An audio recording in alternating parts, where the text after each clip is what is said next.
Laws of motion. This is introduction. Laws of motion introduction. Now when we go to the laws of motion, we will ask a question: what governs the motion? What take place the motion of a body? How the motions take place? So a new concept is introduced the concept of force. Force force applied on an object that gives motion. Force applied on a body that gives motion. Now what is force? Force is a quantity measured of a mechanical interaction of material bodies. Force is a quantitative measure. It is a measure when the two bodies attract mechanical interaction of a material bodies. When the two bodies attract, a quantity measure is formed that is called a force. Force could ensure between two bodies if the bodies in contact or not in contact converge through a distance. If your body in contact, when I touch the pen, my body is contact with this pen, the force is applied. And not in contact, when I use the pen, the body applies a force.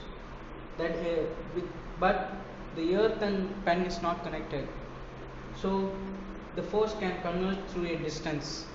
So when I leave the pen, it goes down because of gravitational force that will converge through a distance. This is the two types of force that force could ensure between two bodies. Force is a quantity. Force is a quantity which has a magnitude. Force is a magnitude. When we apply the force, the force can be measured. So force has magnitude, and it is also has sense of direction. It also has a sense of direction. When we see that direction and magnitude, direction and magnitude are in vector quantity. Direction and magnitude is called as vector quantity. So force is a vector quantity, but all the quantities has magnitude and direction will not be a vector quantity, because vector follows the parallelogram laws of addition. If it follows the parallelogram laws of addition, then it is called as vector quantity.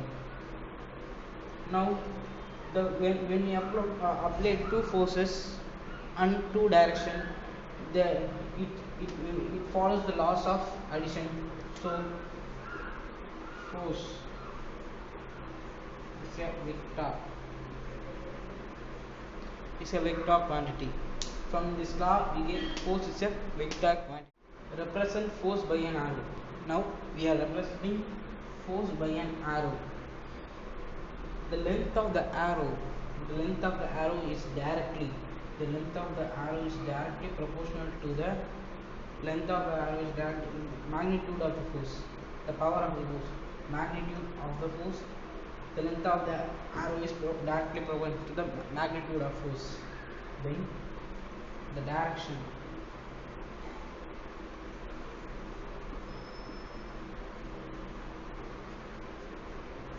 of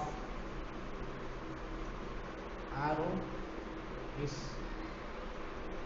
proportional